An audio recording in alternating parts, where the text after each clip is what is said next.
সকলকে স্বাগত আমার ভিডিওতে।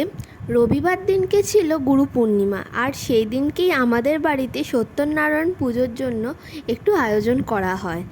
তো মোটামুটি আয়োজনও কমপ্লিট থাকে, এই ঠাকুরমশাইও চলে আসে পুজো করতে, পুজোও চালু হয়ে যায়।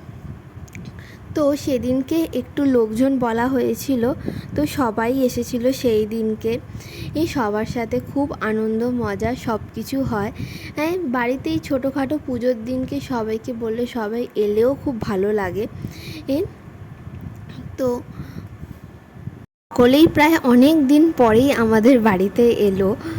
সেইভাবে তো কোনো অকেশান হয় না, তো কাউকে সেরকমভাবে বলাও হয় না। তো তারপরে আরতি হয়, হোম হয়, তারপরেই বাইরে বেরিয়ে দেখছি কী জোর বৃষ্টি আরম্ভ হয়ে গেছে। তো একদিকে ভালোই হয়েছে, এই দেখো মিঠু।